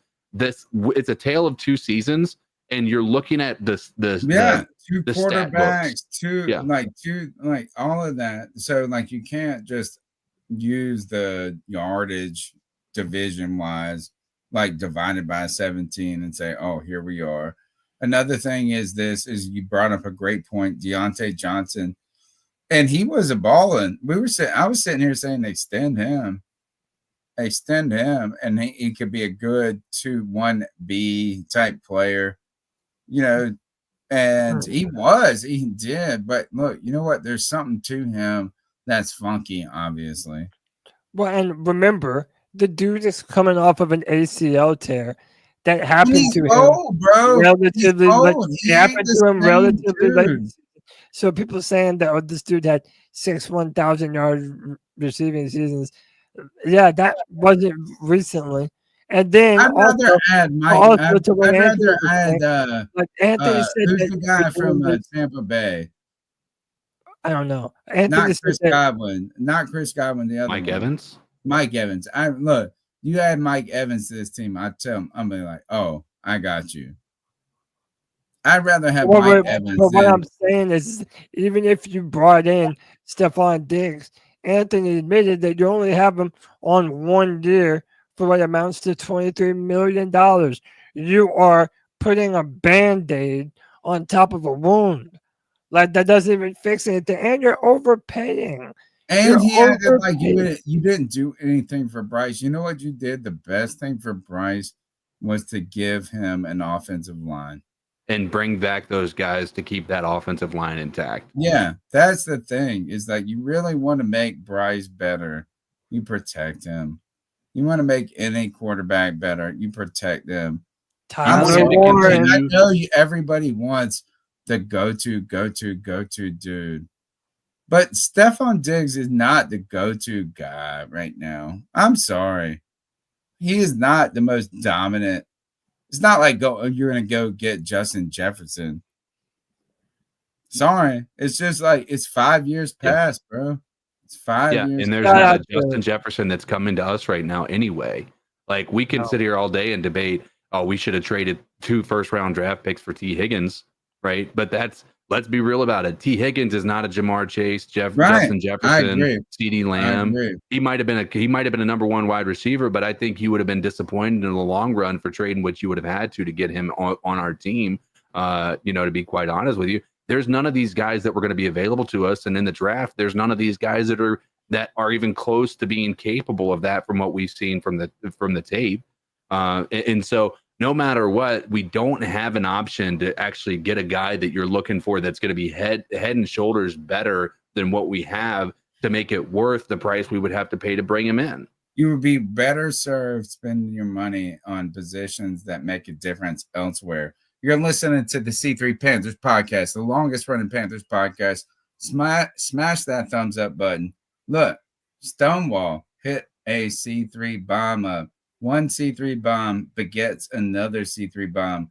Cody, tell us what Stonewall with the $4.99 says offense is good. Maybe draft a wide receiver, running back, an O-line in the later rounds. Yes. I feel like a lot of people agree with that sentiment. There's the offense right now is not the focal point. It is indeed the defense. You need to upgrade everything. You need to upgrade the offense. Yeah. You need to upgrade the defense. You need to upgrade specialty. You need to upgrade everything. You guys, we suck. We suck. And we have not been good. We have not been good. But you don't upgrade by just buying the shiny shit. You don't have a shitty house for sale and you go to Home Goods and you buy some shit that you put on the wall. Like, you need to, I'm telling you. Oh, so look, dude, it's coming out in the wash here, man. Anthony's saying that he doesn't want Dave to not give Bryce the benefit of the doubt next year if he doesn't have that high-end wide receiver help. And I maintain, even if you loaded up this offense for 1 year, which we tried to overpriced wide receiver, this doesn't even help Bryce, because if this team doesn't look like a contender going forward, then it's not going to matter anyway. Right. If he's throwing, what does he want him to be throwing for 300 a game and us losing every game? Yeah, like the idea that if we don't draft or if we don't get a Ted McMillan or a Stephon Diggs this year, Bryce won't be able to thrive. Like, I don't want either of those players. And like, we haven't been running the fuck out of the football. I don't want either. Dowdle, I still think one of the underrated signings was Dowdle. So PFF would agree with you, Tony. They had Dowdle as their second ranked best value free agent signing. So I'm with it, man. Tyler Bourne helps you run the ball and is a receiving threat, man. I'm just past the shiny shit. I just want some good. I want a woman that takes care of me, not a woman who looks good on the outside and is a piece of shit. Well, also, and that's what overdrafting a wide receiver is. And do you know who XL is, Tony? By that same analogy you're making, Xavier Legette is like the hot girl in high school, but doesn't know that she's hot. Mm-hmm. You know what I mean? Like, she's and wait until she does. Right, wait until she does. Wait until she does that. Hey, she's gonna I think people have been way too hard on XL. I agree, man. I think I agree. Look, I got a lot of belief in his potential. That's it. It's like, if you want to draft potential, you got it. And we've seen the person. We've seen him talk. We've seen his work. Is like, the only thing that disappointed us about XL was that he was not dominant right out the gate. But he was good. He was good last year. He wasn't not a dominant bad player, no. Yeah. So, all right. Do we He's got more? Not like people pretending he's Jonathan Mango. Fuck that, man. I'm telling you, I'm on the XL joint. Let's go. We got more. C3, what's up, y'all? It's Lucas from Far City. What up, Luke? Congratulations to one of my favorite Panther players, Jake Delhomme. He's out here winning off the field after retirement. He just won I think it was a championship horse race down in New Orleans. And I just wanted to give a good shout out to one of my favorite Panther players of all time. And I want to say, Xavier Legette, if you want to wear that number 17, you got big shoes to fill. And if you want to talk about, this dollar bill, well, you need to go talk to dang Jake Delhomme. Got a championship horse. I don't think Dollar Bill ain't got nothing on that. Just giving him hell. But he's got big shoes to fill if he wants to wear that number 17. Keep pounding. Go Panthers. Keep pounding, baby. So, for those of you that didn't hear this, Jake Delhomme's $15,000 horse just beat the best horse in the world. I have an article right here. I want to shout. Well, it's not a shout out, I guess. Someone said this in the chat. They said XL is the band chick. Where'd it go? I missed it. Right here. Said, and XL is the band chick with the bad acne. All right. Bullshit. But her body, though. No. She just needs a little of that. She's just the band chick. She's just the band chick. She ain't got no bad acne. I'll tell you this. This is Tony Dunn's real life. Played the saxophone, middle school band, through high school, went into high school. I'm a dick. I was a 90s kid, partied, all of this thing. But I Were you shoving kids in lockers? No. I was like smoking weed, skipping class, going skating, doing all the whatever.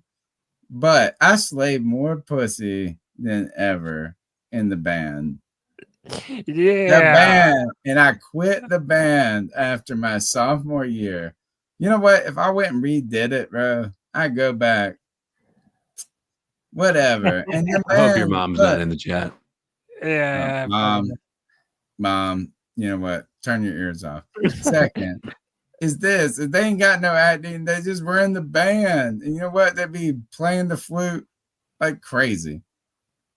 No, Kristen, she said got no acne. She said that's the band. Kristen said that's the Junko era. They're Junko jeans. Junko, baby. I used to wear. I had 28 inch waist, and I wear 32-inch bottoms. Dude, they were. I know about them Jankos, baby. Dude, I love the sound that they made when you walked. I know all about like the that, parachute sound, just like so stupid, so awesome. But you know what? Don't let your band grow around me. So anyway, back to horses. Jake Delhomme knows a little something about dramatic finishes and historic upsets from unlikely sources, but he didn't realize Saturday was going to be another for him, and honestly, there was no reason to expect it. But in horse racing, as in football, sometimes the unexpected happens. The former Panthers quarterback and longtime thoroughbred trainer got the biggest win of our career easily in Saturday's New Orleans Classic at the fairgrounds when his Taunch upon a Star with jockey Timothy Thornton won in a minute and 48 seconds. Cody, we got one more call from John B. Jenkins. We're going to get in here. Kristen Butler says, went to every Ozfest. One thing that was great, 1999, I saw Black Sabbath on their reunion tour. Everybody was there. Tony Iommi. Ozzy was lucid. The 90s. I know you guys are younger than me. The 90s were great. They say that the way to track someone's political affiliations are about big events that happen between the years of 13 and 17 years old, like when they're teenagers, like when they become aware of the world, like what was happening. And in the 90s, like we didn't have no problems. We didn't have no problems in the 90s. We had a war. We had the first Gulf War. It lasted 7 minutes. We had OJ and the thing. Baby. Yeah, I mean, like our generation didn't have no problems. We just smoked weed, we smoked cigarettes, and we hit on girls. It was the best time to be a kid. I know me and CK can attest to that. There was no better time to be a kid. Y'all were a little bit later than me. Y'all are early 2000s. I was born 90. Yeah, me too. We were 1990. both born 1990, so we Yeah, were. you're not 90s kids. You are 2000. Dude, Yeah, we you're are. full of No, it. If you we're don't think we're No, 90s no, I kids, was born in kids. hold on. 81, Yes, bro. we are. You were a teenager in the 90s.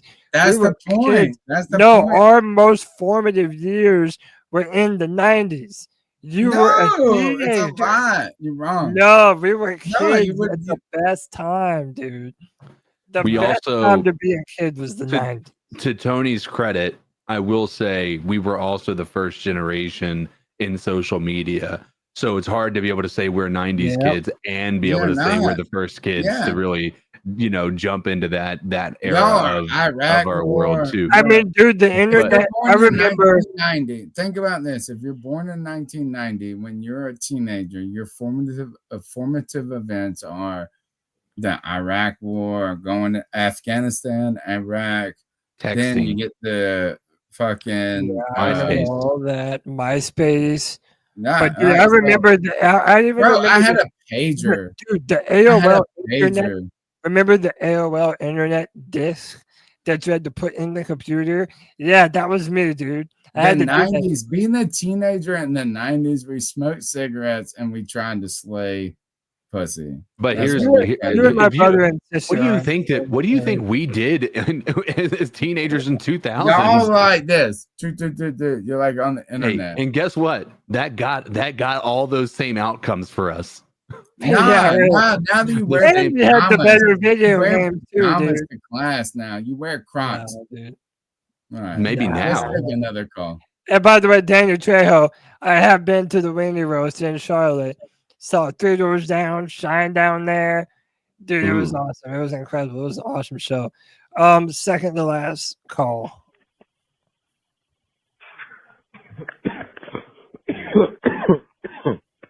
Yo, what's going on? It's T-Dog, 1983 Oh, TV. what's up, brother? Whenever you come in here to this great platform, can you please hit the like button? Can you please subscribe to the great content? The C3 Podcast is the longest running Panthers podcast on YouTube. They go live every Tuesday. They got the free for all every Friday. We got the game simulation on Saturday. We got the game recap on Sunday. But real quick, man, I'll just call in to say what's up with everybody. Man, I'm just patiently waiting for this draft. I am excited that we are still bringing in defense, safety help, you know. So man, we can still sign one of these free agent safeties and still draft a safety. So all you motherfuckers talking about, goddamn, we need a number one receiver and all this bullshit. Don't be surprised if Dan Morgan goes straight defense in this draft, because we got to address this defense, you know, accordingly, literally, you know. But with that being said, man, I hope everybody have a great fucking week, man. I hope everybody in good spirits, you know. And I just hope everybody keep fucking pounding, man, you know. And I'm excited for this upcoming football season. I'm really waiting for the schedule to drop, you know, because I want to go to Arizona when we play Arizona this year, some other places and everything. But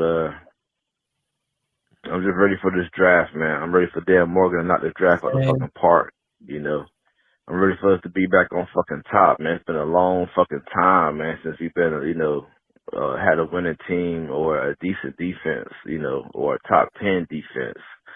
So I'm very excited, you know. Everybody keep talking about a number one receiver. Man, Carolina football is running the ball and stopping the run. It's not throwing the ball around. We went to the Super Bowl 2 times. Even though Delhomme was throwing the ball around and that, you know, against the Patriots, we lost. We ran the fucking football, you know. Even when Cam took us to the Super Bowl, we're a fucking running team, period. You know, yeah, you can throw it around here and there and play action here and there, but man, we run the fucking football, man. Run the football, play great fucking defense. You know, you got Tuba, you got Rico, you know, run the fucking ball, you know, down their fucking throats. Then throw it here and there when you can, you know. But man, as far as that, man, everybody have a great week. Keep fucking pounding. C3 Podcast is the longest running motherfucking Panther podcast on YouTube. Hit the like button, subscribe to the great fucking content. C-Dog 19. Hey, 1983. 1983. Yeah, Keep we got pounding, you. brother. My man. Appreciate you, y'all. The very final call of the night, John B. Jenkins. Hey guys, John B. Jenkins here. I realized that I hadn't called in to update you on the happenings in spring football, but we have some real football coming up this Friday and Saturday. The UFL is starting up week 1. We have, let's see, I'm going to read over the schedule for you real quick, but I'm telling you, this is the league you're going to want to watch. It's, the football we're more acquainted with. I've been trying to get you guys into the indoor game, and man, it's hard sometimes me even watching the indoor game. But this is real outdoor football, and you're going to want to watch it. So on week 1, let's see, Friday on Fox, we've got the St. Louis Battlehawks at the Houston Roughnecks at 8 p.m. And then Saturday at 4 p.m. over on Fox, we've got the San Antonio Brahmas, coached by Wade Phillips, and the Arlington Renegades featuring the Spring King Luis Perez. You're going to want to watch this guy at quarterback. Oh, right. He's pretty fun to watch. Anyway, and then we've got over on ESPN on Sunday at noon, we've got the Michigan Panthers at the Memphis Showboats. And then ending the week 1 matchup is at 3 p.m., the Birmingham Stallions featuring Matt Corral at the DC Defenders, led by quarterback Jordan Teamu. So anyway, you're going to want to check that stuff out. It'll at least get you through until the draft, when all the real football starts back up again, right? Anyway, just want to call and leave you guys that. And as always, keep pounding Carolina Panthers, keep pounding Panthers Brosslaw, and keep pounding C3. John B. Jenkins out. Love Pounding. John B. Go Stallions. I'm forever supporting my man. Forever supporting my man, Matt Corral, making moves. Dude, forever supporting this podcast and forever giving us great content. You're listening to the C3 Panthers Podcast, brought to you by CarolinaCatChronicles.com, where every Tuesday night we chop up the latest Panthers news and opinions from the fan perspective. We've been doing it longer than anybody, including the team themselves. There's one last segment. Oh, wait, Cody, I guess they can go buy some shit. When we say buy some shit, you know what would be better? Is you can go buy this mug, which would be awesome. Go buy the mug. Go buy the t-shirt. Or you can just send $3 on Cash App. Because we make I think we make like $1 on each mug. Maybe. Yeah, but it's not about the money for that. It's like advertisement, Like it's those are pretty cool to, at least for us to see you guys.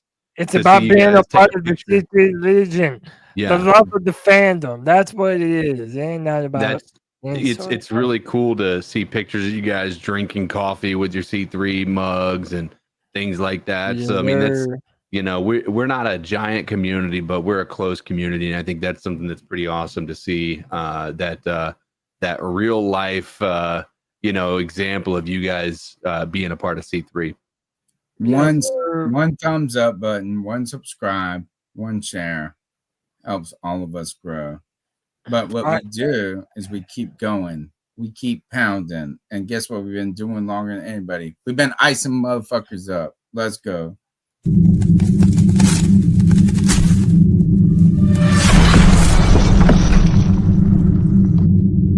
Ice up, son. Ice up.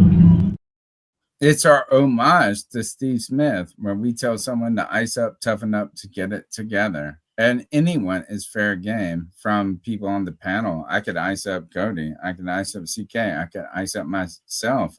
I've iced up a 15-year-old in Oklahoma I've never even met before. I might as well ice up my bastard son, Kev, every week. Ice up, son. But no, this is our time where we can do whatever the fuck we want. What do you guys got for us? You got me some ice ups? I do. Mine's very short. Thank God. I hope you got some good people. No, very, very, very. I need to be excited. I need to laugh. Why does it always share the wrong thing when I'm sharing two things now? That's pretty annoying. All right, so I'm icing up to Future. The artist Future said that both of his parents missed his birth. So this guy right here is doing an interview with Billboard. He said, "Where did this toxic persona come from?" He says, "For as long as I can remember, even from my first moments alive, both of my parents missed my birth. Since then, it's been a dark journey." He goes, "Wait, both of your parents missed your birth?" He goes, "Yeah, they just failed to show up." And then it cuts it off, but you can see the guy goes, "How the fuck does that even work?" So your mom missed your birth. Yeah, that's insane that our poets, our greatest poets. Yeah, man. Sometimes the fact that people just say the dumbest shit and they're like the richest people in the world is just. But like, no, you're talking about a rapper. You're talking about a poet. You know what I'm saying? Like, yeah, ain't got no poetry. Yeah, but to Future, or I guess his mother, ice up for not being there. His for mother. Yeah, for the birth. There. If you say so, dude, Future said she wasn't there. I believe him. He was born in the future. Yeah, he was. Oh my goodness. All right, that's my stupid ice up. All right, CK, you got one for us? I don't have one off the top of my head, but we're gonna ice you up for this. Please. All right, I'll ice you up because this is very simple. Is the ability to ice up anybody is to talk shit about everybody that fucking you hate. And you know what? These motherfuckers. God, I can't even say it. I think you can. Keep putting. How about this? No, I'm not even saying it. Motherfucker. God, I get so mad. About this. I put everything in the past. I don't care about shit. I'm ready. I'm ready to move. Let's move from 2024 to 2025. Let's move from whatever situation we had last year to next year.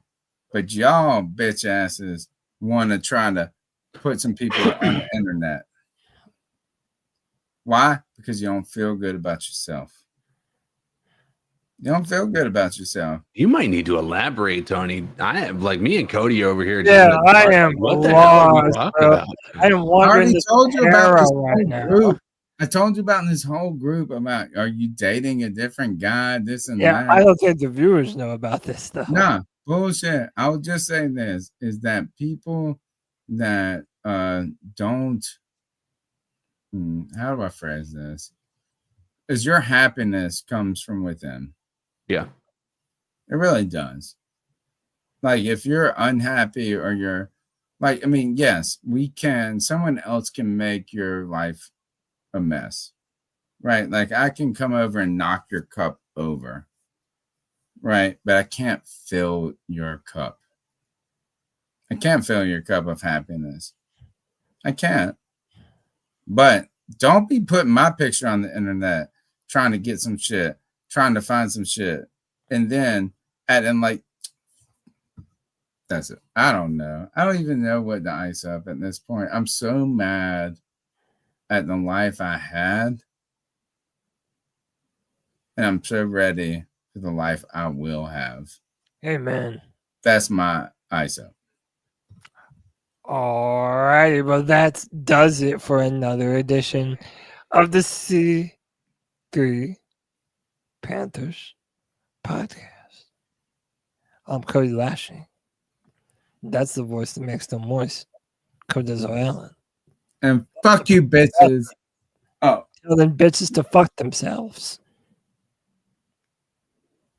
We're out of here, C3 Nation. Until next time, you already know what we're going to do. Keep pounding.